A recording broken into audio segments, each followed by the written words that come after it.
Bismillahirrahmanirrahim. Assalamualaikum warahmatullahi wabarakatuh. Waalaikumsalam warahmatullahi wabarakatuh. Alhamdulillah kali ini kita akan berbincang-bincang di podcastnya Luhak Nantuo Kaba Pelanta. Kaba nan barisi bukan kaba sembarang kaba. Oke, dan sanak sadonyo kita akan mengangkat materi tentang media di tanah datar. Di podcast pertama kita iko mengundang seorang yang luar biasa, yaitunya Bapak Dr. Andros Abrar, selaku Kepala Dinas Komunikasi dan Informatika Kabupaten Tanah Datar. Selamat pagi menjelang siang, Pak. Selamat pagi. Assalamualaikum warahmatullahi wabarakatuh. Waalaikumsalam warahmatullahi wabarakatuh. Bagaimana kabarnya, Pak? Alhamdulillah, memang sudah beberapa hari Tanah Datar agak mendung. Mendung Tapi terus ya, Pak? dalam kondisi seperti ini aktivitas alhamdulillah tidak terhenti dan masih bisa berjalan dengan baik. Jadi kini kita berbincang-bincang sama Bapak selaku Kepala Dinas, Pak. Kalau berbincang-bincang tuh harus lama kita saling mengecek Pak. Jadi biar lama kok panggilan apa kok sia gini kok Pak. Nampak di baju Pak tuh Ma Ete. Jadi Pak aku dek Ma Ete panggilan apa gini kok. Panjang sejarah untuk Ma Ete itu. Oi. Tapi sebelum kita bercerita tentang panggilan namo ketek Ma Ete kok. Pak tuh Pak. Ate namo Kepala Dinas Komunikasi dan Informatika Kabupaten Tanah Datar yang juga sekaligus penanggung jawab Radio Luhak Nantuo dan pembina dari podcast Kaba Pelanta. Iya. Tentu ambo mengucapkan rasa syukur kepada Allah dan terima kasih kepada tim-tim kreatif nanlah membangun satu wadah, satu pola komunikasi dan jembatan informasi ke masyarakat Luhak Nantuo dan masyarakat dimanapun sekaitan dengan penyelenggaraan komunikasi antara pemerintah, masyarakat dan seluruh warga dalam media yang disebut orang kini media terbarukan namanya. Iya, tuh Pak. Sebelum itu Dinas Komunikasi dan Informatika Kabupaten Tanah Datar menjembatani informasi dari berbagai media mainstream dan media sosial yang dimiliki. Di antaranya media radio dan dengan frekuensi 102,5 FM dengan panggilan Radio Luhak Nantuo di bawah Asosiasi Lembaga Penyiar Publik Lokal Indonesia. Sudah tuh kita punya media resmi yang bergerak di sistem informatika, baik yang berbentuk media sosial, Facebook, WhatsApp, Instagram, tergolong yang masuk dalam kelompok media terbarukan. Oh, itu media. Ya, sudah tuh ada loh media online kita, website pemerintah Tanah Datar. Assalamualaikum, di situ jembatan informasi. Oh, di situ nyampe Di situ informasi kita menjembatani informasi ke masyarakat. Oh. Baik yang ada di kampung ataupun yang ada di perantauan, di luar negara sekalipun. Karena kita lah memakai live streaming untuk radio Luhak Nantuo tadi itu. Oh, jadi informasi Ditambah kini dengan adanya namanya Palanta Kaba Ayo, apa-apa. dengan Kaba Pelanta Iya. yang dengan model podcast yang sedang apa kini kok sedang viral, Marak-maraknya gitu, Pak. sedang naik daunnya kini kok, dengan memakai channel YouTube. Alhamdulillah, terima kasih apa ke kawan-kawan tim kreatif di bawah pembinaan Ibu Kabit IKP, jo para kreatif milenial na mudo-mudo na gagah-gagah ko ha. Makasih itu dulu. Itu dulu. Iya, selamat. Alay cerita Nah, jadi Pak, setelah Pak yang sampaikan tadi, jadi yang namu mete tadi Pak apa? Nah, itu lagi tak sampai lho Pak. Tadi mete kan itu, mas Pak. stop dulu karena cerita tentang Iya, media iya, kan. Pak. Cerita namu mete ko. Namu lahir yang diberikan oleh orang tua itu Abrar. Abrar kan Pak. Abrar, dan dilahirkan di Batu Sangka, tapeknya tanggal 29 Desember 1962. Berarti tahun ini lah 58, masuk ke 59 umur betek lah. Oke. Hidup di kampung dan di perantauan. Perantauan itu tidak jauh. Baik perantauan dibawa oleh orang tua ketika ketek ke Bukit Tinggi, sesudah tu orang tua balik ke kampung ke Batu Sangka ke Nagari Parambahan Jorong Silabua, dan kami hidup. Setelah itu mak etek ko pailo kedua balik menempuh pendidikan, dan setelah selesai pendidikan marantau lo ke sudut kampung balik di 50 kota, Bakarajo di situ 21 tahun. Tahun 2008 lah tiba panggilan untuk mengabdi di kampung. Akhirnya diniatkan pindah ke kampung. Alhamdulillah dapat pindah ke kampung. Tiba di kampung rupanya kamanakanlah banyak di supasukuan. Iya. Dek karena katiko itu awak termasuk mamak nan paling ketek dari sekian mamak-mamak nan ado. Nah kamalakan ko lah memanggil mak etek sajo sadonyo di kampung. Nah, jadi dari kemenakan. Dari kamalakan tu lah sampai lo ke komunitas memanggil mak etek.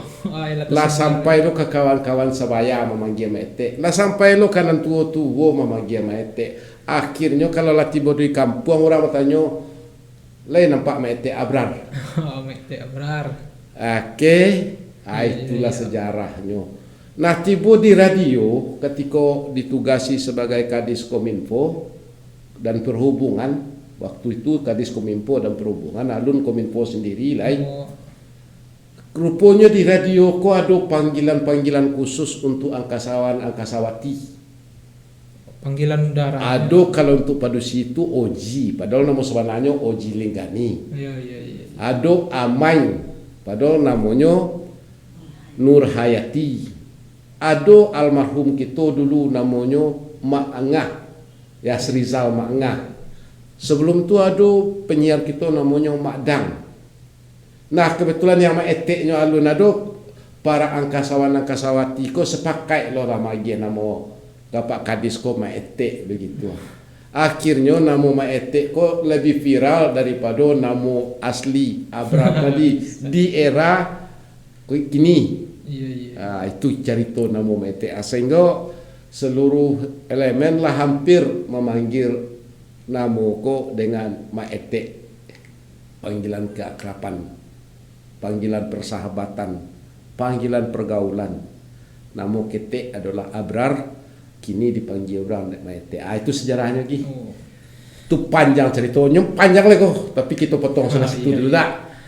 Jadi kita biar lama bincang-bincang kok kan dak awak manggil apa Abrar ko Maete kan Pak. Dek lah batuli lo sampai ke baju ko berarti ko lah dipagunakan untuk umum ko.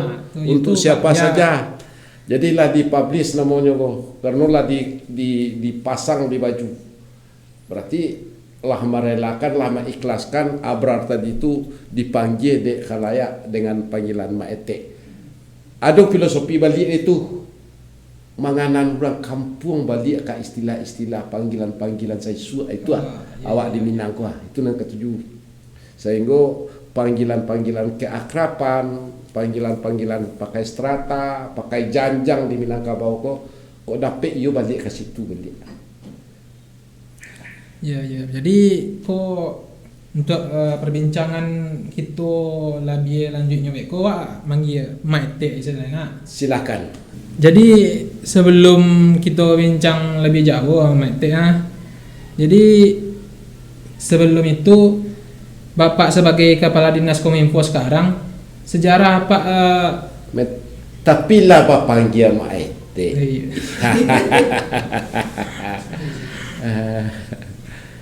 Jadi sebelum kita bincang lebih lama Maete, sebelum menjabat di Kepala Dinas Kominfo iko, Maete sebelumnya lah pernah di Mase menjabat Pak.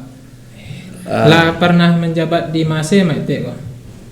Alhamdulillah samulo kita dulu masuk ke tanah datar yang Maete sampaian tadi di 2008 pindah dari Kabupaten 50 kota itu diamanahkan de Bupati kita terdahulu Bapak Insinyur Sodik Pasedigu. Pertama diamanahkan menjadi Sekretaris Dinas Pariwisata. Di situ lebih kurang 2,5 tahun. 2,5 tahun.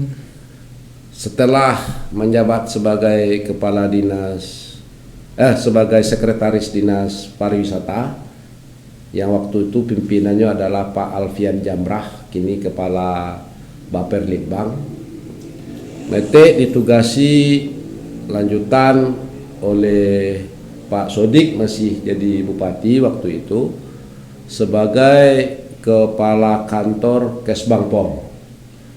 Di situ cukup lama, lebih kurang 3,5 tahun menjadi Kepala Kantor Kesbang POL. Nah, pada selesai pelaksanaan pemilihan legislatif tahun itu, yang terakhir itu adalah adanya putra tanah datar menjadi anggota legislatif di tingkat nasional, itu Ibu Betty Sadik. Nah, ada terjadi kekosongan jabatan di beberapa eselon 2. Eselon 2. Nah, waktu itu yang kosongnya salah satunya adalah di Badan Penanggulangan Bencana Daerah. Nah, pimpinan daerah ketika itu sepakat untuk mengamanahkan jabatan Kepala BPBD atau Kalaksa ke Maete untuk menjabat di situ. Selang beberapa bulan, hanya sampai bulan ke-8 di BPBD terjadilah pergeseran jabatan di berbagai SKPD. Nah, pada waktu itu di Maete ditugasi di jabatan yang lebih punya persoalan yang agak krusial di tanah datar waktu itu, yaitu Kepala Dinas Perhubungan dan Komunikasi waktu itu, dan ketuanya di Piliang, di terminal. Oh, yang di Piliang, Pak. Iya. Di Piliang, di Terminal Dobok. Nah, ada 2 pembidangan di situ, yang sektor perhubungan dan sektor komunikasi. Nah, pada waktu itu radio masih di bawah Dinas Perhubungan dan Komunikasi. Disitulah Maete mulai melakukan pembinaan terhadap manajemen radio dan dengan berbagai persoalan-persoalan yang ada. Sampai radio seperti Koki. sukses memperoleh Piala Wahana Tata Nugraha di Dinas Perhubungan. Setelah itu terjadi pergantian pimpinan daerah, terjadi lagi mutasi, rotasi, dan promosi jabatan di OPD dan sudah memakai panitia seleksi. Nah, ketika kebetulan waktu itu Maete jo ikut asesmen di dalam rotasi tersebut. Nah, Maete alhamdulillah pada saat itu diamanah menjadi kepala Dinas Pendidikan dan Kebudayaan. Lebih kurang 1 tahun 8 bulan. Setelah itu terjadi evaluasi terhadap pelaksanaan pekerjaan dari kepala-kepala OPD. Nah, dilakukan asesmen ulang, penilaian ulang. Ternyata dari asesmen tersebut, dari penilaian dan pembinaan tersebut, Mete diamanahkan menjadi kepala dinas komunikasi dan informatika yang sampai kini masih Mete geluti, Mete laksanakan amanah di bidang itu. Itu sudah di masa Bapak almarhum Irdin Ansah dan Pak Zulda Pridharma.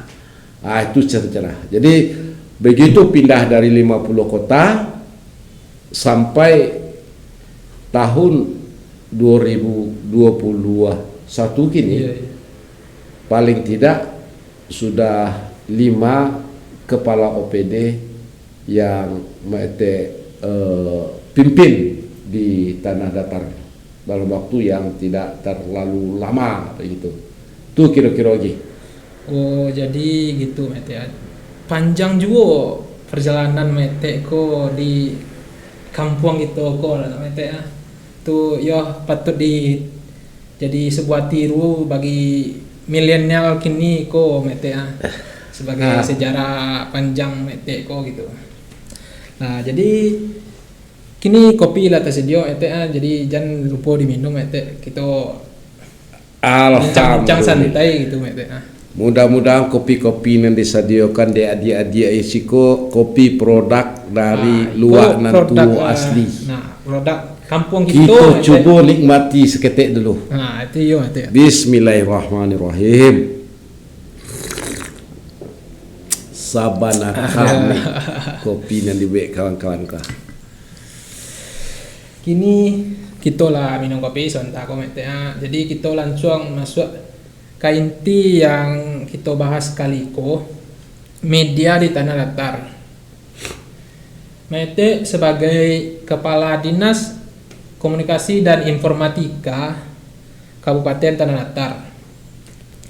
Berbicara soal media, pasti itu sebuah saluran ataupun perantara penyampai informasi dari pemerintahan untuk ke masyarakat gitu. Jadi di era digital 4.0 tuh kini kok pastilah orang-orang atau masyarakat kini kok lah ndak asing sama media gini gitu. Jadi di Tanah Datar kok Bapak selaku di Tanah Datar ko Mete selaku kepala dinas media di Tanah Datar ko apa-apa saja yang dipunya di Tanah Datar Mete.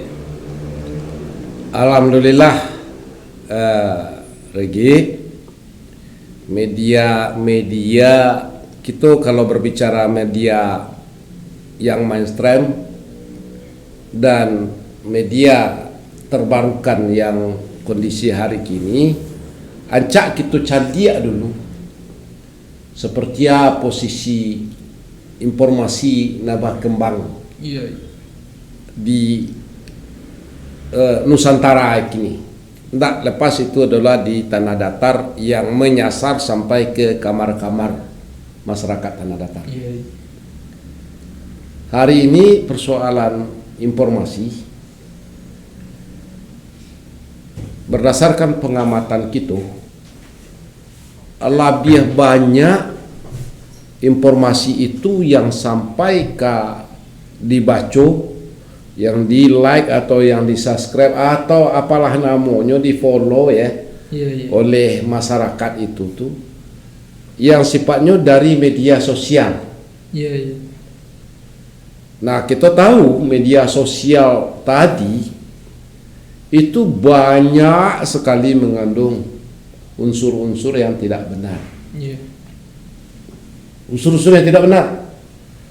Buktinya banyak kita temukan berita-berita yang bersifat hoax. Bahkan ada yang fitnah. Bahkan ada yang ujaran kebencian. Okay? Dan kita cari ya, di dunia digitalisasi dan tak seketik lo doh masyarakat Indonesia nanlah dapat sanksi di Undang-Undang ITE di berbagai kasus. Kan luar biasa aku nih. Iya Pak. Artinya masyarakat kita lebih mengakomodir informasi yang sumbernya tidak bakal jalehan. Tidak bakal jalehan. Asalnya cari judul agak menarik, langsung kok juga nanya justice kali ku batua kotnya. Alanya dinyo saja lah ngerti tapi lainnya separuh orang lain. Aku berpayo kan. Sedikit sekali masyarakat awak yang mengkonsumsi informasi-informasi dari lembaga-lembaga resmi. Lembaga resmi. Contoh untuk pemberitaan, karena banyak media-media kita yang online, kan banyak media-media mainstream, digital, elektronik, media cetak sekalipun, bahkan media cetak yang dipindahkan ke digital lah cukup banyak gitu. Banyak tuh Pak. Dan itu kan informasi yang cukup bisa dipertanggungjawabkan. Dan di situ ada struktur organisasi, ada penanggung jawab, ada pimpinan redaksi. Dan ketika ada kejadian kesalahan informasi, bisa lo kita tuntut beliau. Tapi masyarakat sedikit sekali mengakomodir informasi seperti itu. Nah, kau kan paling bayo kok, Iya Pak. Iya bete. Iya mete. Ketikunya sakit mencari informasi yang bersumber, yang bertanggung jawab, dan ini banyak mengakomodir informasi-informasi yang bertebaran di media sosial yang tidak bisa dipertanggungjawabkan, karena itu to and to sifatnya baru, dari grup ke grup, dari orang ke orang baru, belum bentuk penyiaran.